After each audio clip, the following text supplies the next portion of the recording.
The #1 seed in the Eastern Conference, the Chicago Bulls, swept the Miami Heat during the regular season, 3-0, but this is the Eastern Conference Finals. There is your MVP, Derrick Rose. There's the man who won the 2 previous MVPs, LeBron James and his buddy Dwyane Wade, 2 of the big 3.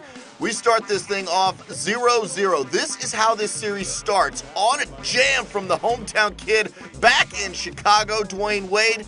The very next bucket, well, it's that man, LeBron James, perhaps the most talented athlete in the league with the dunk. 4-0 Miami in a hurry.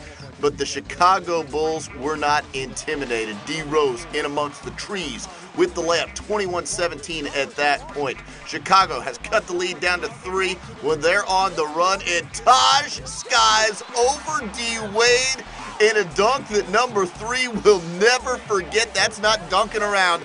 That is flat out dunking right over Dwyane Wade. Later in the second quarter, Joakim Noah on the boards. That's a theme alert. Chicago dominated Miami on the boards. Luol Deng inside. Joakim Noah, he misses on the boards. There's Carlos Boozer with the rebound jam. Chicago in front now. Less than 2 minutes to go in the half. Chris Bosh, he was the star tonight for the Heat. He gets the easy little dunk there. He went for 30 points. That was a game high in the third quarter now. Who is it? It's Chris Bosh on Carlos Boozer. He's too big for Carlos Boozer. And Miami and Chicago, this is a tight game. Miami up by 1, now down by 2. Derrick Rose buries a 3. He was 3 of 7 from deep, and yeah, he can drive to the hole as well. 10 of 22 overall. We take you into the fourth quarter. Chicago starting to open up a lead. Omer Ashik inside, dunking it. James Jones, what are you doing fouling down there? Chicago up by a dozen, adding to it. That's Ronnie Brewer inside with the dunk. They're owning the Heat inside, and how about outside?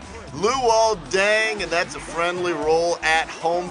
He gets the 3-pointer. Chicago still up by a dozen, less than 6 to go. It's Derrick Rose one more time, knocking down the jump shot. He had 28 points for the Chicago Bulls. And there it is, Taj Gibson with the punctuation mark, an exclamation point. Watch it one more time, reach back, and Taj Gibson brings this game home. It's the Chicago Bulls taking down the Heat in Game 1, a statement game. They win this thing by 21 points over the Heat. Your final score, 103-82.